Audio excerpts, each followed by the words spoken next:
Yeah, so continuing with our discussion of the Masoretic text and the text of the Bible, we read most of an article on this subject last week. There's actually a very good wrap up of it that we'll read tonight, and then I have a bunch of other materials lined up depending on people's interest and my ability to get the computer working. So before any questions about the Masoretic text or any of this stuff before we start diving back into this text. Alan, go ahead. Is the Masorets also the source of the cannellation and trope? Yes. Era or also? Okay. Yes, that's what we're going to see tonight is the Masoretes basically took an oral tradition, gave us vowels to tell us how the letters sound, how the words sound, and then gave us cantillation. And I don't know, we'll see if any of these articles say it. Basically, it's how to speak the text, and it's become a tradition of how to chant or sing the text. But the main thing I think the Masoretes were after were grammatical points. So there are pauses, there are connections, and we're actually going to begin tonight with an example of that. Ken, and then Jim. How big was the group of Masoretes that fixed the text, and over what period of time? Do you know? No, I don't know. Maybe Okay. May have been one of the more detailed articles. Jim. Were these the guys that decided which books would be in the Bible and which wouldn't? No. Okay. So yeah, okay, it's a great question, and one of the things that, you know, after a lot of years of study, just to try and keep the timeline in mind here is very important. So you have the Hebrew Bible, which is written down in scrolls and fragments and so on. I would say scholars would say the Torah, the first 5 books, reach its current form in about 300-400 BCE. That the prophets around 200 BCE, and the writings around 90 CE. Okay, that's what scholars believe the current Hebrew text reached its current form. When? Before that, you have a Jewish translation into Greek called the Septuagint, which is a Jewish translation sometime around 200 BCE and later, you know, as Hellenism is taking over the world. And it turns out there are a lot of books in that collection that the rabbis of the Talmud, which now you got to jump back into this millennium or this side of the positive. So the rabbis of the Talmud are really from around 0 to around 400 or 500, roughly. They are going to decide which books are in and which books are out. So that happens in Hebrew. So now this is all pre-Masoretes. This happens in Hebrew. So at the same time, and this article is going to discuss it, 2 things are going on at the same time. One thing is a tradition to write down these sacred texts because they're important to write down. And that's, you know, one of the articles, which I didn't include, you know, talks about that going back in history. And then there's another tradition, which is an oral tradition. We know how this stuff is supposed to sound because we're reading it at our services and so on. And they're not connected. What the Masoretes do is connect those 2 traditions and write down vowels, how they sound, and also write down grammatical points. Alan. So is it the influence of I assume the titles, as we know, books like Deuteronomy and Leviticus are from the Greek. Is that right? And the Christians pick that up, and then we picked it from the Christians, other than saying Devarim or yeah. So all that stuff. Yeah. So I can't remember whether those words are Greek or Latin. Okay. And they tend to refer to the content of Right. the book. So for example, the second book of the Torah is called Exodus because it deals with the Jews leaving the Holy Land. In Hebrew, it's called Shemot, which means names, because of the Jewish tradition of naming books or prayers is the first significant word of the book or the prayer. Okay, that's I think that's the so I don't know exactly the order of influence, but until fairly late, it wouldn't be a Jewish issue how to say this in languages other than Hebrew, maybe in Yiddish and other local languages. But what to call the books? Okay. Any other questions, comments? All right. Let's see if I can get the. I'm gonna try doing it this way. Tell me if there's a problem with this. You seeing it okay? I know it's okay. Okay, so I thought I would actually start with even something that we read last time, which is here. This is Hebrew text without any vowels, obviously. So I can read it like a computer. Breshit bara Elohim et hashemayim va'et haaretz v'haaretz hayta tohu v'vahu v'choshech al panei tahom. But a person wouldn't speak it that way. And there's an interesting question. By applying vowels and pauses, the text can read, in the beginning, comma, God created the heavens and the earth, or when God began to create the heavens and the earth. And in fact, the trope is going to resolve that. The Masorets are going to decide to put in effect a comma after in the beginning, and just say that that's talking about well, it's just a different way of translating it. Let's see. So I think we are starting here. There is a great deal of evidence. I'm gonna. Would someone like to? Jay, you have your hand up. I don't know if that's to Yeah, read. can we go back to that first bit? Yeah. Okay, let's. Yeah, there it is. Okay.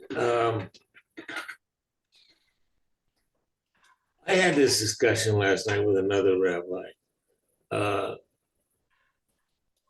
This was written 400 to 500 years after Moses died, correct? So this is written. It's written as recently as yesterday. I think you're asking. Hold on. I think you're asking the question: when did an oral tradition first become reduced to a written tradition, and then when did this written tradition attain the current form? You're asking the question too broadly for me to understand what it means by that. If you take the story in the Bible literally, God dictates the Torah to Moses on Mount Sinai 3,200 years ago, including this material. So someone who was going to take the Torah literally would say, when was this written down? 3,200 years ago, when God dictated it to Moses. A scholar would answer a different question: when did the written text reach its current form? And the best guess there is about 2,400 years ago or so.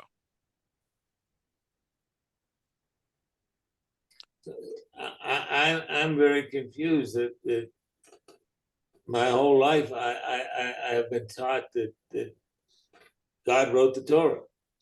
Yeah, do you believe that? No, okay. Not anymore. So that's exactly the point. So the question is, we're going to study the text from both viewpoints. We're going to study the text and get information and insights with the underlying assumption that God wrote it. And we're going to study the text and try and understand from a scholarly point of view how the text came to be. And those two approaches aren't really reconcilable, but that's nothing new for physicists and others that we have. Weren't there three people that actually wrote the Torah as we know it? No, not. It's not attributed to a single scribe. No, not to a single scribe. Three of them. No. Okay. So stop. So stop. There are different traditions that are floating around. We talk about them as J, E, P, and D. Yes. And those are not single authors. Those are traditions in different communities and different people, the plumbers are interested in one thing, the priests are interested in another thing, and the lawmakers are interested in another thing. And then there is apparently someone, and Richard Elliott Friedman suggests that this might have been one of Jeremiah's scribe, I think named Baruch, who was the redactor and pulled all these stories together. But it's not simple. It's not simple. There's no simple answer to that question. Okay, thank you. Okay. So let's have someone read from here. There is a great deal of evidence. Go ahead, Henry, unmute and. There is a great deal of evidence that from a very early stage, a traditional way of reading the bold consonantal text, bold, is it bold? It's bold because it has no vowels. Okay, bold consonantal text was developed, a reading tradition. The reading tradition clothed the consonantal text in all the vowels and pauses necessary for the correct understanding of the written consonants. This reading tradition was then passed on orally from generation to generation, just as the written consonantal text was copied from generation to generation. In other words, when we conceptualize how the text of the Hebrew Bible was handed down from well before the time of Jesus to the Middle Ages, we must envision two simultaneous strands to that transmission, one written, the consonantal text, and one oral, the correct reading of the consonantal text. Good. It's not so easy to read this, even with vowels. Okay. I'm gonna volunteer you to keep going because you're doing such a great job. Well, thank you. The Masorets. The Masorets. And the Masoretes and the Masoretic text. Yeah, I would say Masoretic text, but anyway. Masoretic text. Yep. Very good. Thank you. Now we are ready to return to those innovative Masoretic manuscripts. With the rise of Islam in the 7th century AD and the concomitant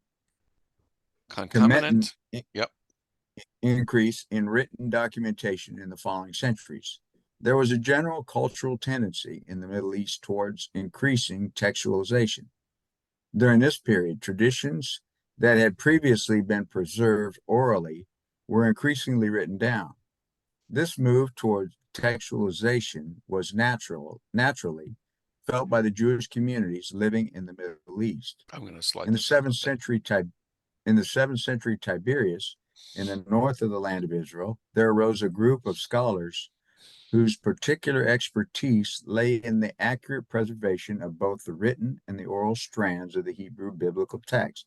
These scholars, the Masoretes, transmitters of tradition, had themselves received the oral tradition regarding the accurate recitation of the consonantal biblical text. The great innovative genius of these scholars was that they found a way to write down, textualize this recitation tradition, which had previously been purely oral. They crafted two sets of symbols, each consisting of dots and lines.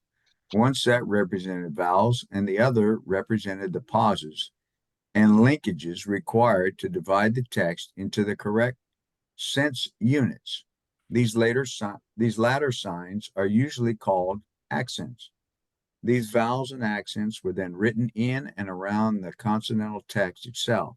Thus, for the first time ever, the written and the oral strands of the Hebrew Bible were brought together in written form on the page. Let's see an example.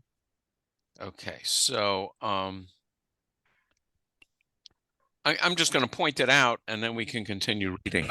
So first they're pointing out a vowel. So this again is that opening line, Breshit bara. So this little T here looks like a T is a vowel. And this vertical line, the word is haaretz, is a way to pronounce it. And it actually symbolizes that the accent will be on the haaretz. It's not haaretz, it's not haaretz, but it's haaretz. And these other dots, and I'm going to show you examples of that as we go on. But this is a text from Leningrad, and I don't remember exactly how old Leningrad is, but it's the opening of the I think it's around 10th century, the Leningrad Codex. Okay. Would you like to continue? Or let me not ask whether you'd like to continue. Please continue.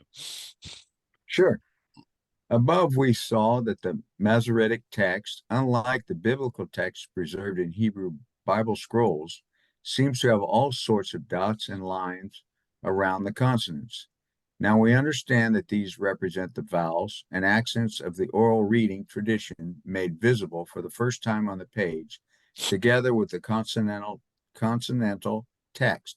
Thus, almost all of the ambiguity of the pure consonantal text evaporates.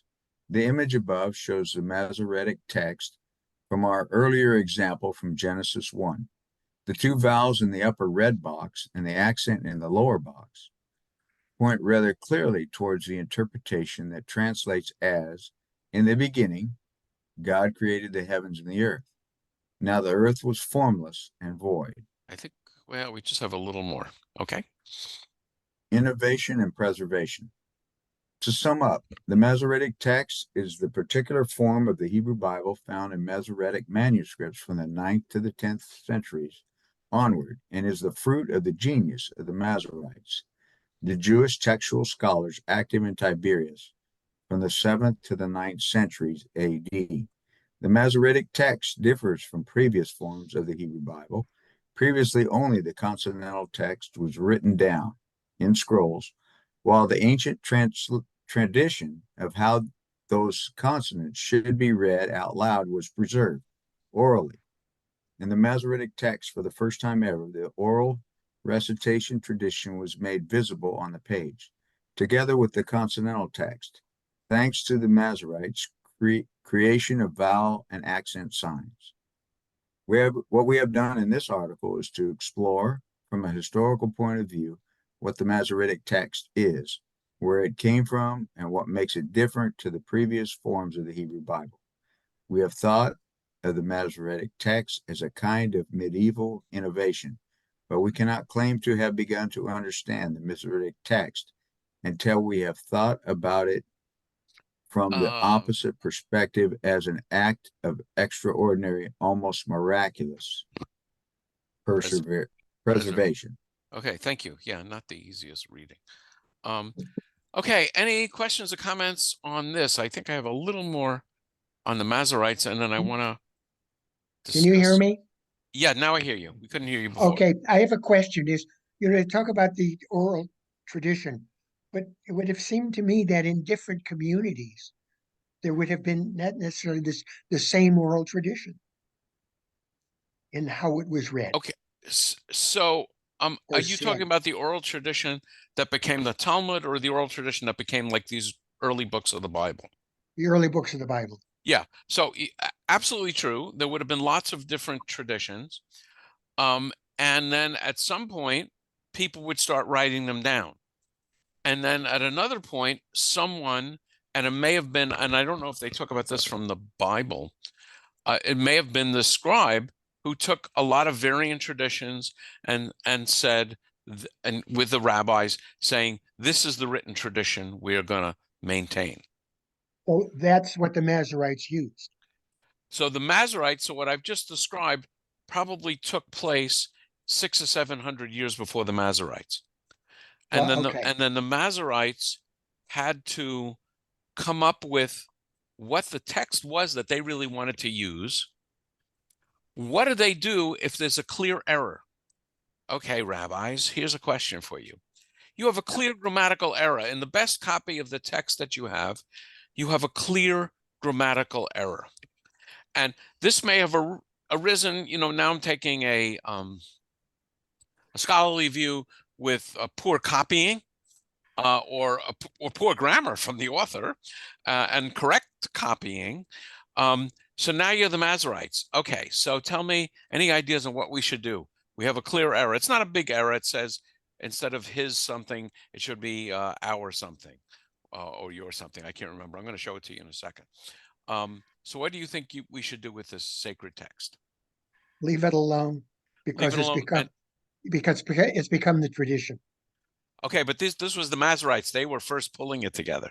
Well, but you said before that 700 or 800 years, it was all solidified, if you will, into one tradition. They probably had a lot of variant texts. Okay. Anyway, I want to show you Yeah, what but they you can't admit that there's a mistake because the Bible's perfect.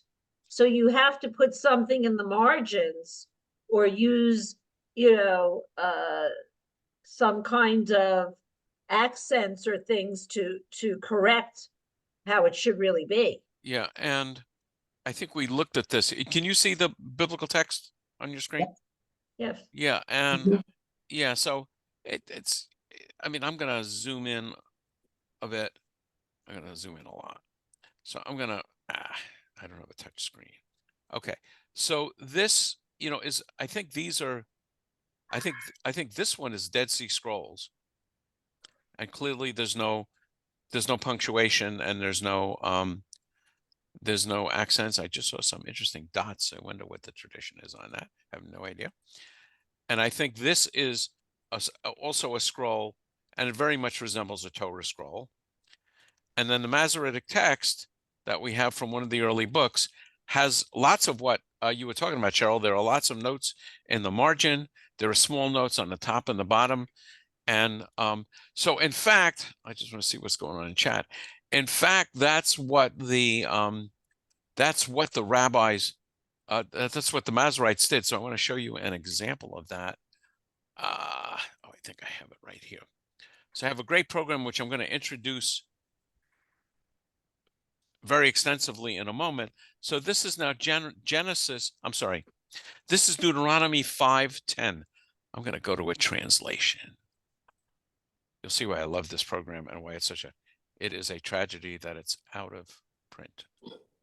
And actually the copy I have is not working all that well. Well, anyway, at the very end, it says, and this is actually in the middle of the 10 Commandments. Let me just see why. I hope it's working at all. You know what? Well, there it is. Okay. It's just really slow. So the translation is, I'm looking at verse 10 actually, and showing loving kindness to the thousands who love me and keep my commandments. V'osei chesed, doing kindness, la'alafim, to the thousand, la'ohavai. You have the word ahav there, and the I means me, uleshomrei. But it actually, the Masoretic text reads b'mitzvoto, his commandments, and it would be changing person in the middle of a sentence. So the Masoretes say, read it mitzvotai. And this program actually lets you hear chanting. Tell me, I'm going to start it. Tell me if you can hear it chanting. No? Oh, that's.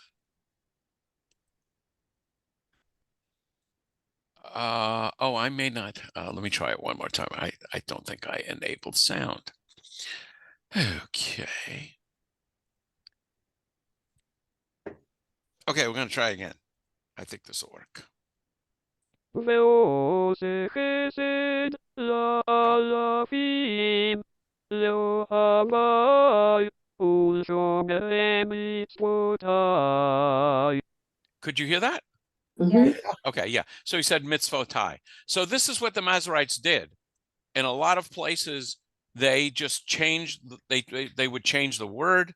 They would adjust. They would correct spelling. But because they were, as Larry put it, in awe of the text and paying respect of the text, they felt they had to put a note in whenever they did anything like that.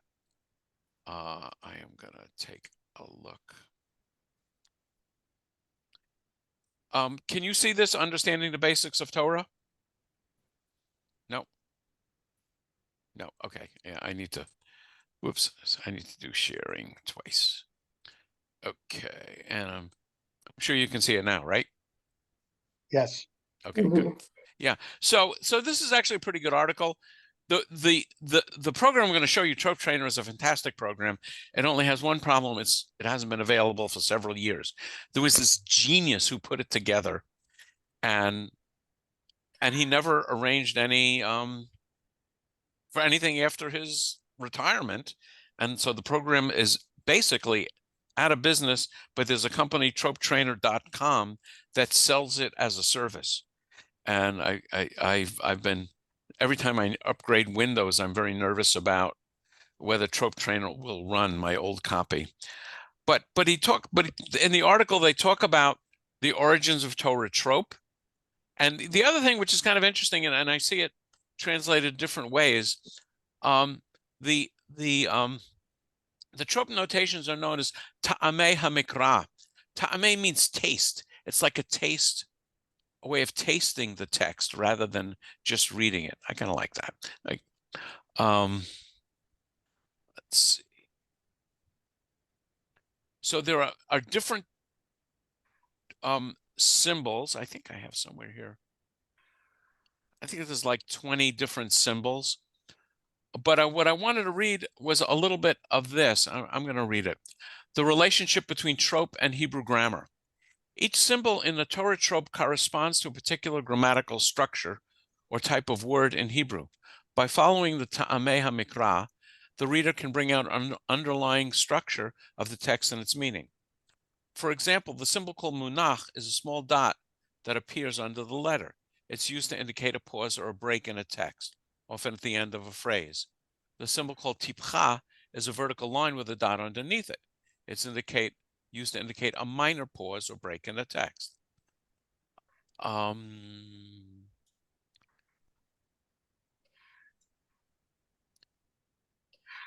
So I'm going to show you a little bit, and then now you have a lot of programs and services online which can teach you to chant. But I want to go back to Trope Trainer, and I am going to go home. So this is an amazing program, and it's running really slowly. I would have been dead had I not had Trope Trainer, helping kids learn. Oh, maybe I'm supposed to go here, home. Oops. I don't know. Can you see that now? Open whatever in the middle? Nope. Anyway, I'm trying to get to a reading.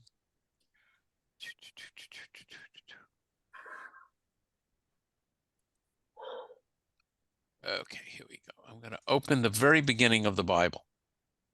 Let's see.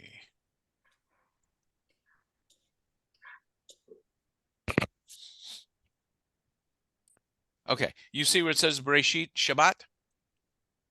No. Okay, let me try again. Share screen is, let's try it this way. Okay. Okay. Do you see Bereshit Shabbat? Great. Yes. Okay. So what it is it has it by Torah reading. It has a calendar. I mean, I'm not going to sell it because it's not available.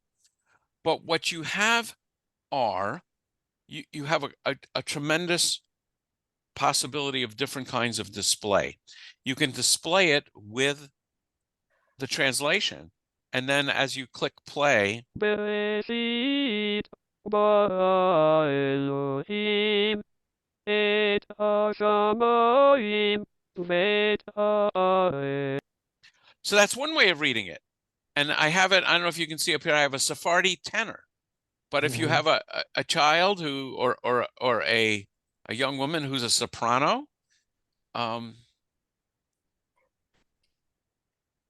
Bereshit which I love it. bara Elohim. And then some kids are talented in music, so you can click on a music tab. Let's see if it works. Oh wait, maybe singing. Yeah, I'm afraid this version of Trope When Trainer. I had my adult B'nai Mitzvah, I could have used something like this. Oh, it's because I couldn't fantastic. Understand what this rabbi had given me. So A disc or something like that, and the way she spoke, I had no idea what it was. yeah, and the nice thing about this is when I'm learning, I actually slow it down. So let's see if it Bereshit bara Elohim et hashamayim v'et haaretz. So, I mean, it's definitely a computer voice. I'm sure if they made it today, the voice would be much better. The Right. other thing I wanted to show you is tropes are in groups. And I don't remember the names of them, but this is its own group. Bereshit. And this is a group, it's connected. Bara Elohim, et hashamayim ve'et haaretz. That is a particular group. So people that are really learning trope find this very helpful. Actually, I never found it very helpful. And there are some tropes that have kind of interesting sounds. So this one is a I think it's vayar. Let's hear it. Vayar. Oh, I don't like the tenor voice. I'm going to go to child. Vayar. Something's crazy. I think it's Vayar. okay. So there are different symbols, and I used to know about 80% of them. And when I would get to an interesting one like this, I would have to. Elohim. Boy, it's not playing well now. Okay, let me try. Oops.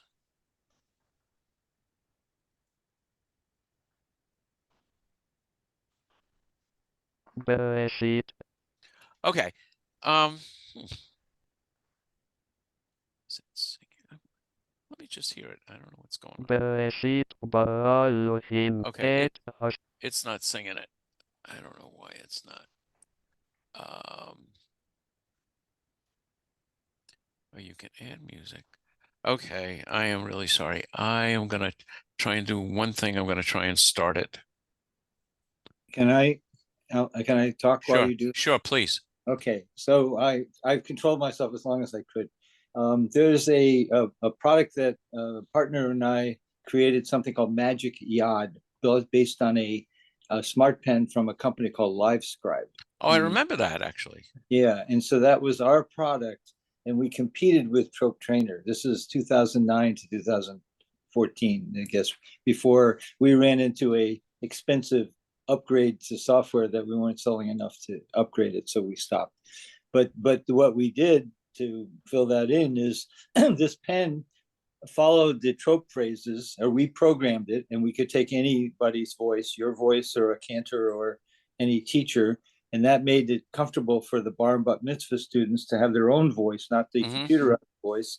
This took a lot of time, and it wasn't really a good business plan, but the concept was we would program bar and bat mitzvah portions, and the student would not only be able to point at the trope phrase, because that would trigger the audio by phrase or by verse or by passage, but then the student could slow it down and could also tap on a little red dot and record his or her voice and compare his practice to the cantor's voice.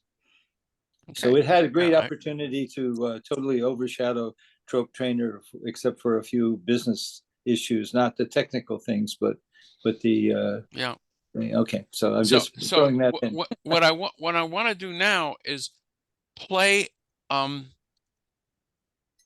So this is a chant. Let's just see how it sounds.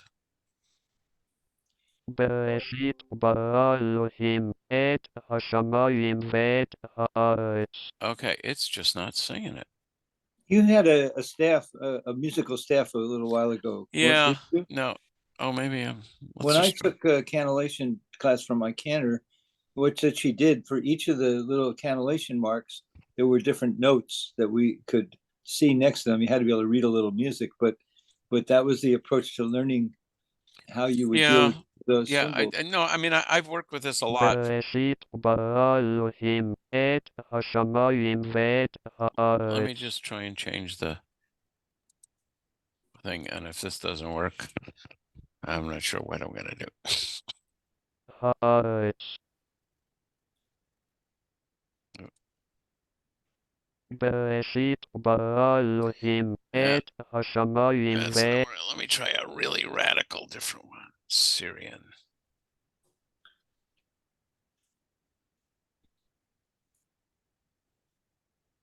Bereshit bara Elohim et hashamayim ve'et haaretz. I actually checked this today. I was using it today, and I don't know what happened. You But ever heard of that's- Murphy's Law? Yes. Oh yeah. Yeah. Yeah. Yeah. No, the one thing I do want to show you on this is, let me get rid of the colors. And actually, I have an idea what it's running very, very slowly. So you can also have it present as you would find it in a Torah scroll. And then there's also something called a tikkun. And so in a tikkun, you have side by side the text with all of the vowels and the Tamei Mikra, and then you have the biblical text. So whatever I do when I'm planning on doing any reading, I always go back to this program and print out what I'm going to read, and that works really well. And it used to work. You must have Dafka Writer, right, Rabbi? I do, yes. Yeah, I mean, you can turn off the vowels and cannellation with one click. Yeah, that kind of thing. Yeah, absolutely. And so I'm gonna actually go back. I think there's a. So I think this is the same company as the one. No, this one is called Trope Trainer. You'll also find a company called LearnTrope.com, and one of their video is actually pretty good. So I'm gonna play it for you. You hear it okay? Yes. Yeah.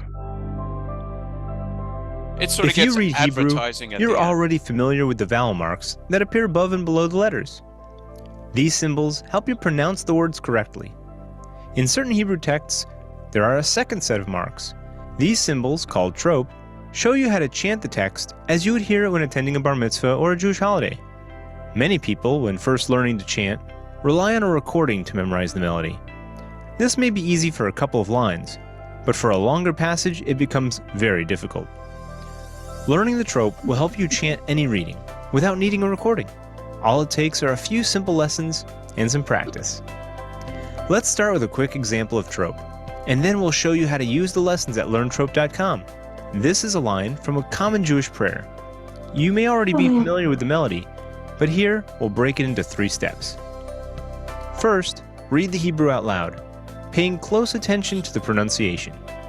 ואהבת את אדוני אלוהיך בכל לבבך ובכל נפשך ובכל מאודך.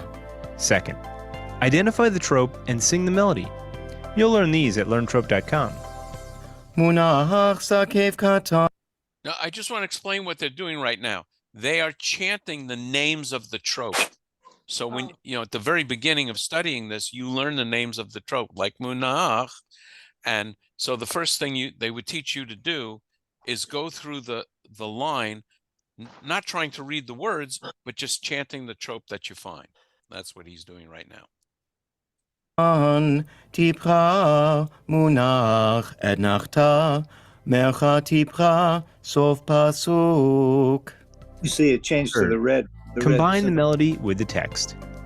ואהבת את אדוני אלוהיך בכל לבבך ובכל נפשך ובכל מאודך. And I just want to show you, I think I mentioned it before, this is a pause. It's like a comma. This one typically is the end of a sentence. And then the Masorets also put in this sof pasuk. And this is like a grouping.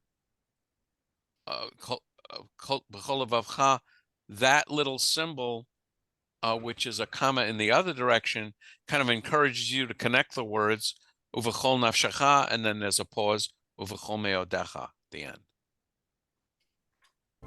Using this method, you'll be well on your way to chanting any reading. Before you can start chanting, though, you'll need to learn the names and melodies of the trope. This is how the free lessons at LearnTrope.com can help. Each set has a common pattern of trope signs. You can listen to the whole set or play one trope at a time. This lets you practice at your own pace. Go to LearnTrope.com and click on the first lesson to get started.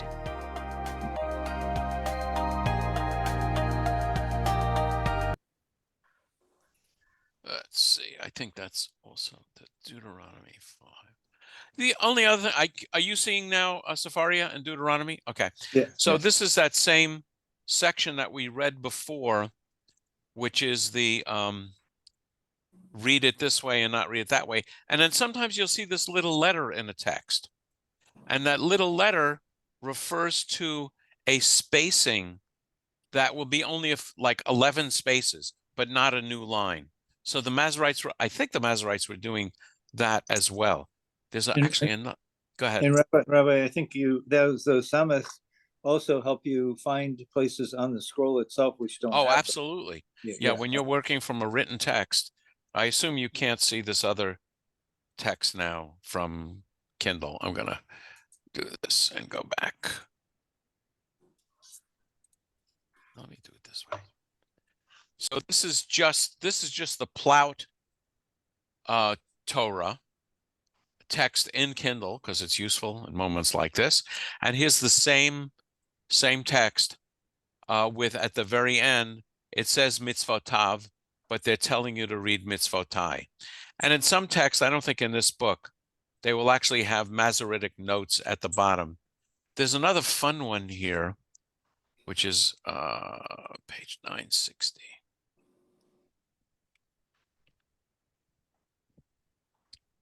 So have you ever heard of the upside down nuns? So I once gave a sermon. I was going to give a talk at Temple Ner Ami, and of course I write in the bulletin about sometimes what the Torah reading is. And so I think I wrote that week, come and see the upside down nuns. And of course, nun and nun in English is spelled the same way. So using false advertising, we got a good turnout that night. So in the scribal tradition, this is what it looks like. This is now Numbers, let's see, this is Numbers 10, 35, and 36. And there's a tradition not only of putting that samach in, this number 6 means this is now the 6th aliyah when people read 7 aliyahs. Mhm. But there's a tradition of putting in these upside down nuns here and here. And yeah, I probably can't. It's a nun ha'hefucha.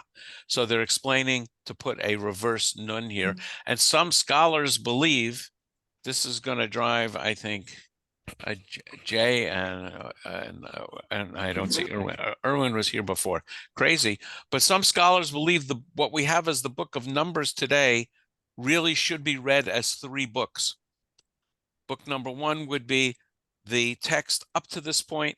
This little 2-section texts should be 2 verses and its own book. And then the remainder book giving us the 7 books of Torah, which actually helps explain one of the Psalms that seems to be referring to 7, wonderful things in the Torah. So I think that's pretty much, there are lots of places. I have another book, which I don't have scanned. I don't know if I ever talked about it. You probably heard of the book, who wrote the Jewish Book of Why. This is actually published by the same author and publisher, and it is a Jewish Book of Why only referring to the Torah. And as you can see, it's not bound great. It's a kind of a frail book. Can you go to verse 40, I think it is, since you're at 36? I might have a question, depending on what it is. 40 numbers. Well, it might be, it might be in the wrong chapter. It looks like the next verse is Numbers now 11. The question related to, I know the verse number, but not the chapter.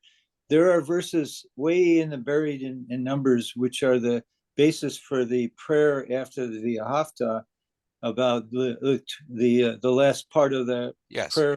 And I don't know how that, and it's probably not, if it's not relevant to this discussion, but I was always curious where they picked those verses. Oh, the rabbis do it. So the rabbis have the problem of writing a siddur, of writing a prayer text. So the question is, the Torah text says, recite these words when you rise up, when you rise down, and go on your way, teach them to your children. But the Torah text doesn't say which words. It just says what I've said.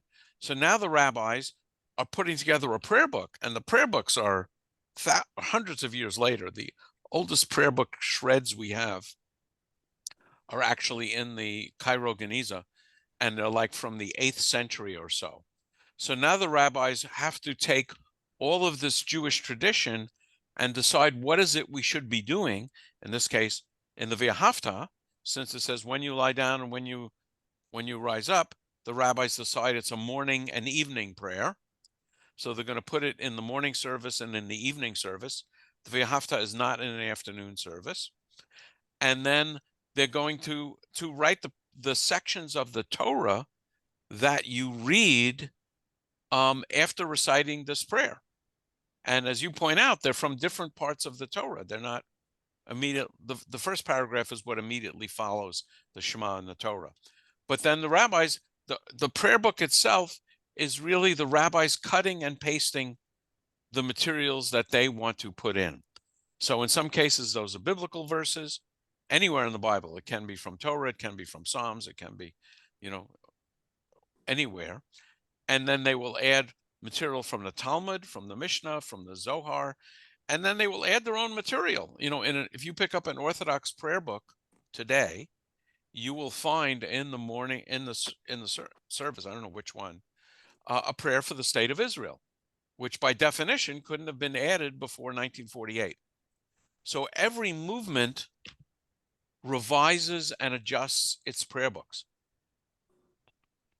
which is the opposite extreme from the Masoretic text.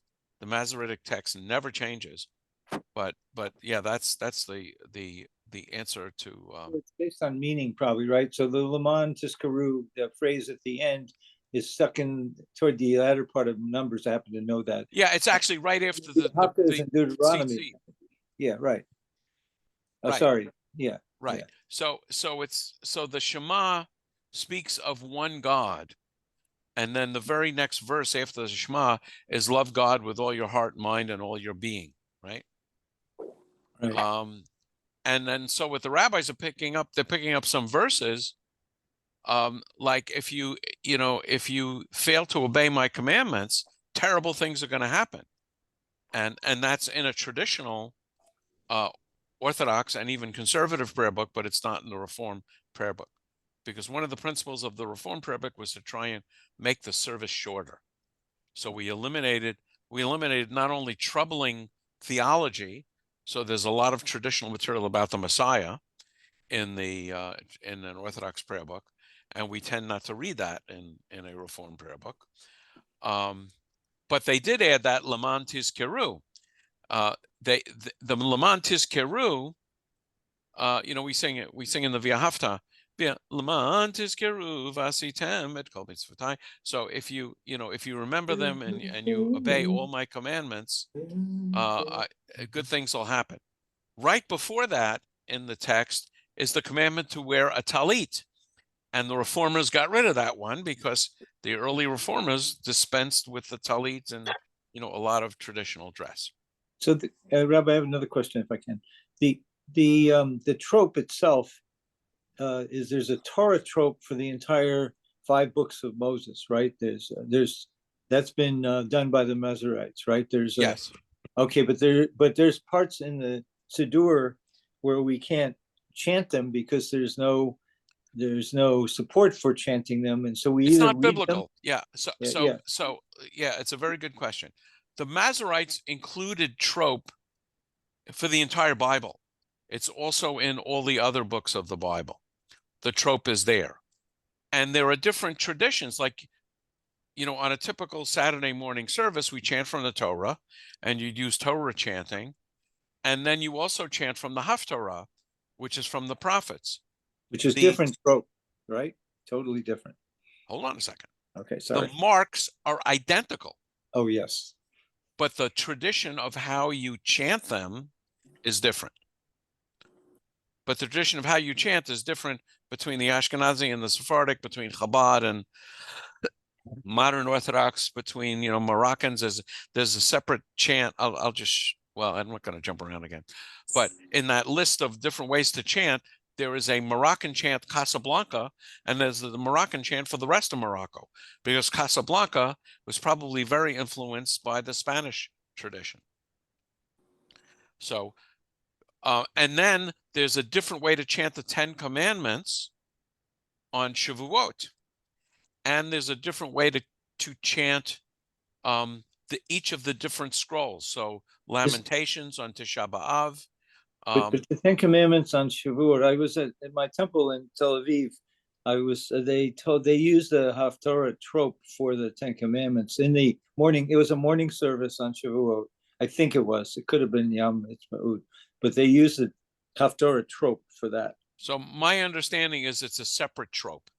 It may sound like a Haftorah, or did he actually say he was using Haftorah? No, and I may be mixing it up with Yom Ha'atzmaut. There was another morning service, and they got to one section, and I think it was the Ten Commandments, but they used the Haftarah trope, so it might be different material. Sorry about that. Okay, yeah. That's so right. there's separate tropes for the Torah, for the Haftarah. I don't know if there's separate tropes for just like random pages from the Book of Kings. That's not a Haftarah. There's a traditional trope for reading the Megillat Esther, the whole Megillah that we read on Purim. There's a different trope for each of the 5 scrolls, for Lamentations, for Job, and Song of Songs, and Ecclesiastes. So they each have their own separate. All Masorot, they did all of that. The Masorets put in the marks.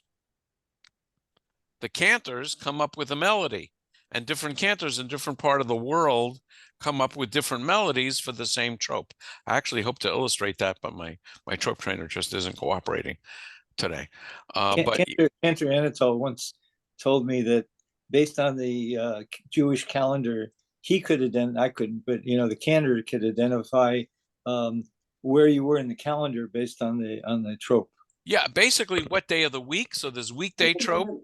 Yeah. And then there's Shabbat trope. And then I'm gonna silence selfie. And then also there's different trope for morning, afternoon, and evening service.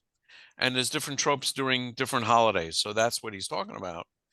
And so the question I ask you, as interested, presumably Reformed Jews, are you really interested in making sure that your cantor can correctly chant those tropes? I know it's saying my internet is unstable. So is that something that's important to you, to have the trope chanted the proper way? I have a question. Yes, go ahead. What I know the prayer book, the new. Yes, Mishkan Tefillah. Right, and it was changed. I grew up, I guess, with a little green prayer book, and we learned thou shalt love the Lord thy God, right? That all the vows. Was this in a Reform synagogue? Yeah, it was. Yeah, no, I understand. I'm talking about in the 50s and maybe. Yeah, I have on my bookshelf, about 5 or 6 different generations of prayer books. So I would say the Reform movement has changed its prayer book every few years, maybe every 20 years or so. But my question is, we were Cheryl and I were at a shiva tonight, and one prayer that we do, and I reverted back to 50 years ago, and I keep wondering, well, why in the new prayer book did they even change some of the words? Because it's not. No, what they're changing the translations. Yeah, but why? But why? Oh, I'll tell you why.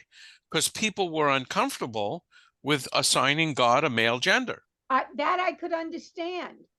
And so you don't want to call God Lord, because Lord is inherently male. So the question is, what word do you use? Good word do you use for God's actual name? So one is just to say Adonai. Another would be to say the Eternal, because the letters Yud He Vav He seem to be referencing to that idea of the eternal. But so there are a lot of changes in translations. I mean, we no longer speak with these and thous. So they update the text to a more understandable English. And then there's even some changes in the Hebrew. So for example, I mentioned before, one of the tenets of reform is not to hold this with this idea of an individual Messiah who will resurrect the dead. Everybody with me on this?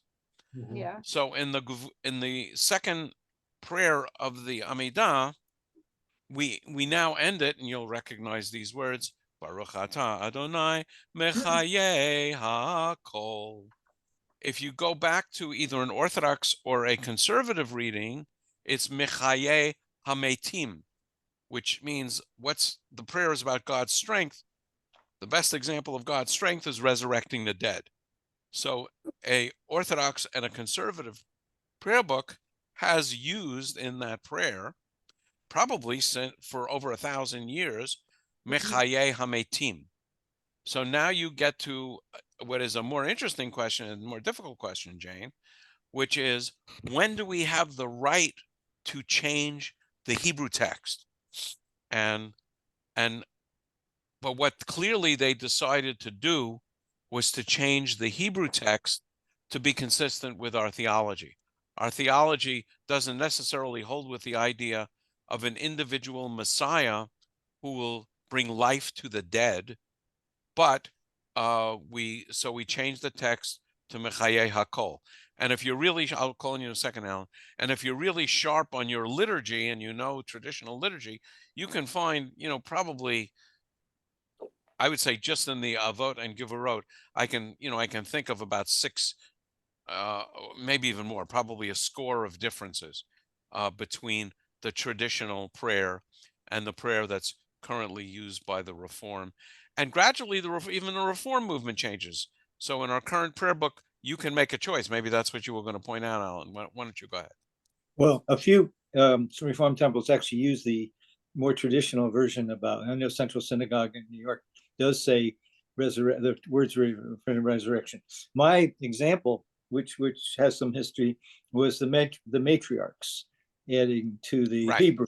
Yeah. And although I know I believe that when that was, I'm going to say, introduced in, was it introduced to Gates of Prayer or later? But whenever it was introduced, the conservative movement obviously thought this was heresy.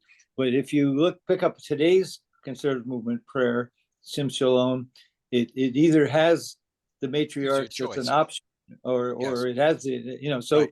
These evolutions are not just, in my experience, and we got it.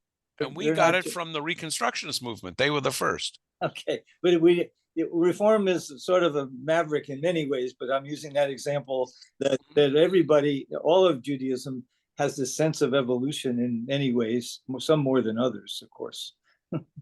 So what I would say is every movement, including Chabad and Greek Jews and Russian Jews, alter their prayer book. And now I'm not talking about translations. I'm talking about including and excluding different, not the main prayers, but there's poetry. And so if you look at prayer books from other Jewish cultures, you will find, a pretty significant difference in the Hebrew. So the prayer book really reflects the movement and even the synagogue. I mean, many synagogues will print up their own prayer books. Are Sephardic versus Ashkenazi a factor of this, or is it really not? There is a big difference. And then Chabad, which is very Ashkenazi, but takes a Sephardic approach to mysticism, included a lot of the Sephardic prayers. So Chabad has their own prayer book. I mean, I have, several different kinds, but it is interesting. But I can pick up a prayer book, and I actually have some that are, between 100 and 200 years old. And the prayers are basically the ones I know. I mean, they haven't really changed in Hebrew all that much. I want to mention one other point. You mentioned I always call them the mamas and the papas. So the traditional opening of the prayer is Baruch atah Adonai Eloheinu v'Elohei Avotenu Elohei Abraham Elohei Yitzhak v'Elohei Yaakov Ha'el Hagadol Hagibor v'Hanara. Okay, so we don't mention the women at all. And then, of course, with the Reform movement trying to make a gender-neutral text, we include Elohei Sarah, Elohei Rivka, Elohei Leav, Elohei Rachel. So we got them in there. And now there was a big controversy, which still exists, about whether we should say Eloheinu ve'Elohei avotenu ve'imotenu.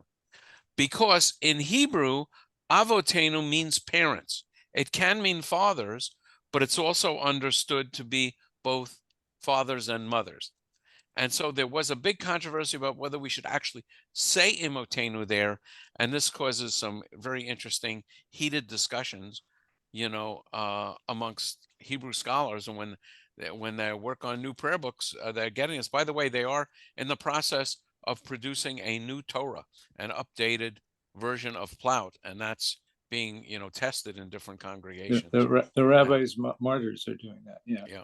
But one question is, and I don't have it in front of me, whether this matriarchs is always Abraham and Sarah, or Abraham, Isaac, and Jacob, and then the 3 women or 4 women come all together. There is. I've never heard the women separated. Okay, all right. But they did change in the last prayer book, Rachel, from the last, to make Leah the last. And that's a whole interesting discussion in itself. I read that. In that there are a bunch of different lists of the matriarchs, and they seem to favor ending with Leah. And Leah spelled backwards is Ha'el. So you have Leah, Ha'el. So you have the letters like they're reflections of each other. This you can find very interesting, or you can figure out, well, we always knew the rabbis lost their minds. And Rabbi, you're going to create a home game with this kind of trivia. Yes, which no one can possibly win, and even would believe me if I told them. Okay, so I think I ended sharing. So we're not having a class Wednesday. For those of you that drop in Wednesday, Sonia's getting her new hip, and I will have a class next week. I don't have the foggiest idea of what I'm doing. Selfie, we see you holding up a book, but I can't figure out what it is. And it looks like you're looking. If you show me a white page, I might be able to figure it out, but not the cover. You're mute. Selfie, you're mute also, Bob. If you show me the title page, I might be able to figure it out.